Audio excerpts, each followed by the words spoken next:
Apa itu dinasti Abbasiyah? Abbasiyah adalah suatu dinasti dari Bani Abbas yang menguasai daulah Islamiyah. Apa itu daulah? Daulah itu artinya negara.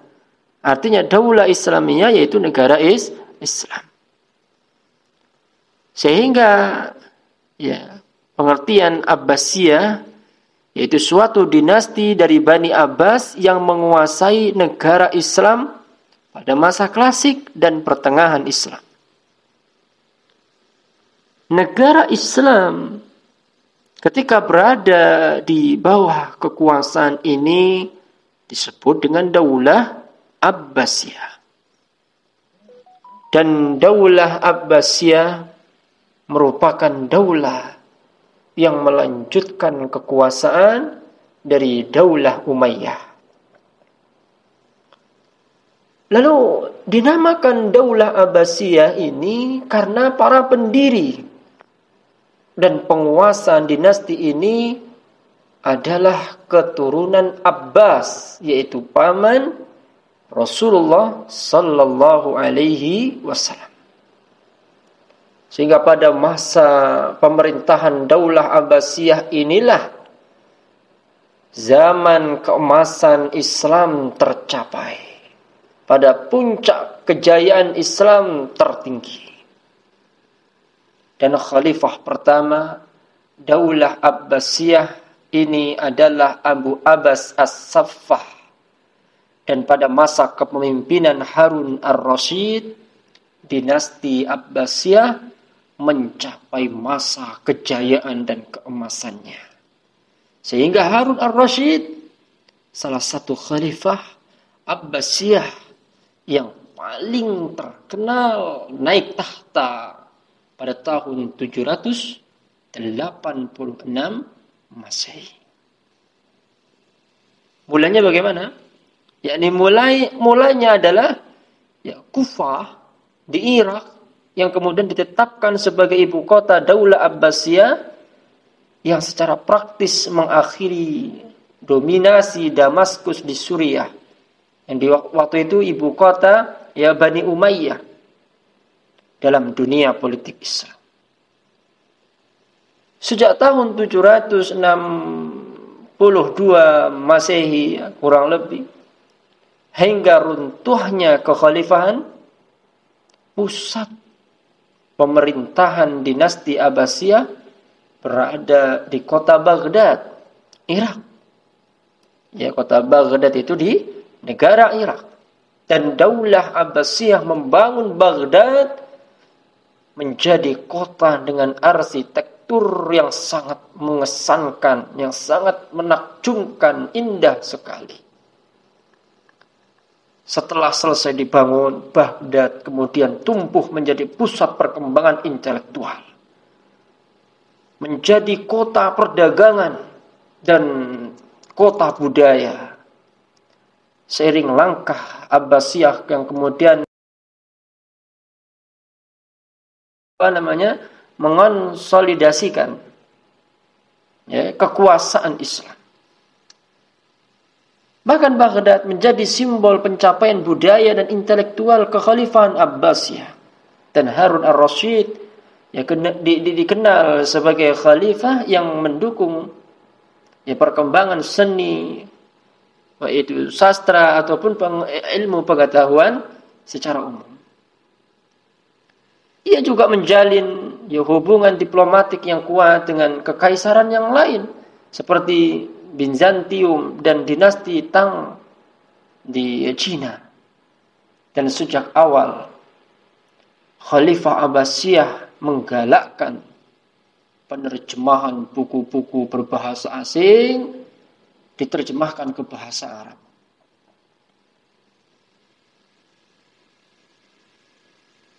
Selain itu, faktor yang paling utama penyebab tumbuhnya peradaban ilmu pengetahuan pada masa dinasti Abbasiyah adalah yaitu didirikannya tempat-tempat pendidikan, madrasah-madrasah seperti akademi dan perpustakaan-perpustakaan.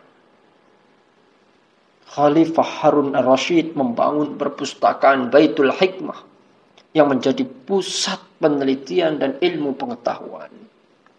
Disinilah muncul kejayaan Islam.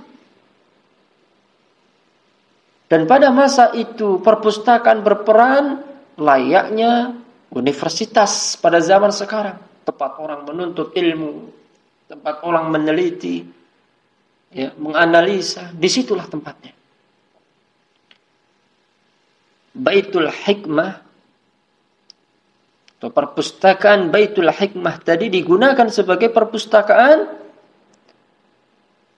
pusat penerjemahan teks-teks kuno dan pusat keilmuan pada masa kejayaan Islam. Orang-orang intelek, ya, berada di sana. Serta di Baitul Hikmah banyak kegiatan-kegiatan penerjemahan teks kuno dari bahasa Yunani, dari bahasa Cina, serta Sanskerta, kemudian ditranslate, ya, ke bahasa Arab dan beberapa bahasa lainnya.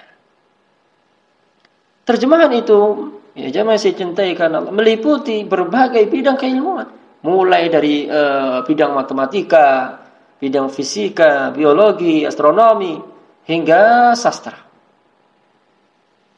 Dan di Baitul Hikmah ini melahirkan ilmuwan-ilmuwan Islam yang sangat masyhur. Seperti siapa? Seperti Al-Kindi, seperti Al-Farabi, termasuk Imam Al-Ghazali, kemudian ada Al-Khwarizmi dan Al-Battani atau Al-Battani. Ini orang-orang ilmuwan hebat-hebat ini yang lahir dari Baitul Hikmah. Para ilmuwan-ilmuwan yang diakui keilmuannya. Dan pada masa kekhalifahan selanjutnya Al-Ma'mun pada tahun 813 sampai 830 Masehi, Khalifah Al-Ma'mun, ya, kemudian menerapkan kebijakan-kebijakan yang menambah pada kejayaan-kejayaan Islam yang ada di dalamnya. Anggaran besar digelontorkan demi perkembangan ilmu. Khalifah Al-Ma'mun kemudian mengambil proyek yang cukup besar, yaitu proyek penerjemahan teks kuno di Baitul Hikmah dengan revisi-revisi yang sangat menakjubkan. Ditambah bangunannya, ya, disupport benar-benar orang-orang yang ada di dalamnya. Dan Baitul Hikmah juga sempat dijadikan sebagai, ya, perguruan tinggi dan dibangun laboratorium khusus untuk mengobservasi bintang pada waktu itu. Untuk tempat penelitian bintang untuk menganalisis. Adapun karya besar pertama yang dihasilkan dari Baitul Hikmah adalah karya-karya di bidang kedokteran, ya, yang kemudian disusul lahirnya karya di bidang matematika, ya, ilmu bumi dan astrologi. Di bidang perdagangan, ya, juga tidak kalah. Daulah Abbasiyah juga membangun Baghdad menjadi pusat perdagangan yang utama, yang menarik para pedagang dari Eropa Barat, Asia dan Afrika. Hal ini didukung oleh, ya, lokasi Baghdad itu sendiri yang berada di pusat jalur sutra, yakni jaringan rute perdagangan yang menghubungkan antara Cina dengan Eropa.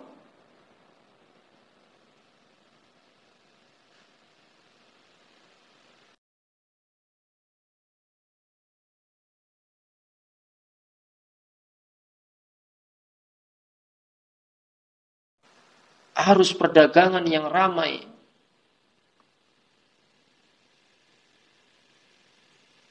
Ya, yang kemudian menghasilkan pendapatan pajak yang besar, yang memungkinkan kekhalifahan Abbasiyah untuk mengembangkan, ya, sistem militernya yang kuat dan memakmurkan rakyatnya. Sehingga, ya, terjadi pada awal abad ke-9 bahwa Daulah Abbasiyah sudah menjadi salah satu kerajaan terkaya dan termaju di dunia. Bahkan, ya, disebutkan wilayahnya membentang dari Spanyol di barat hingga Persia di timur. Inilah puncak kejayaan Bani Abbasiyah. Artinya apa? Islam ini berjaya pada masa itu. Dan melahirkan banyak ilmuwan-ilmuwan yang hebat, yang kemudian kita rasakan hari ini ilmu-ilmu dari mereka. Anda suka matematika, ya. Kenali bahwa bapak matematika seperti siapa? Al-Khwarizmi tadi.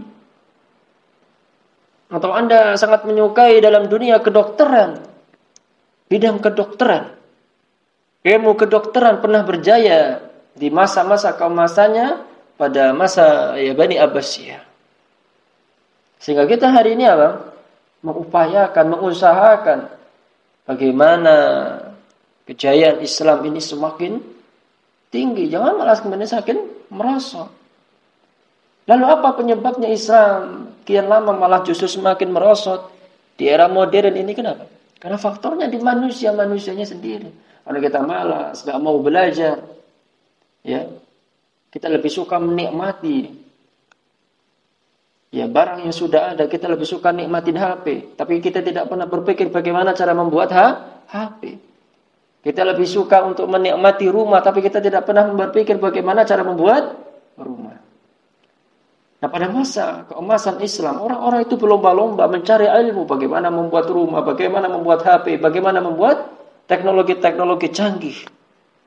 Muncullah ahli arsitektur, muncullah ahli teknologi, muncullah ahli matematika, biologi, astrologi, dan seterusnya. Ya, maka kaum muslimin bersemangatlah. Hari ini kita harus bersemangat belajar dan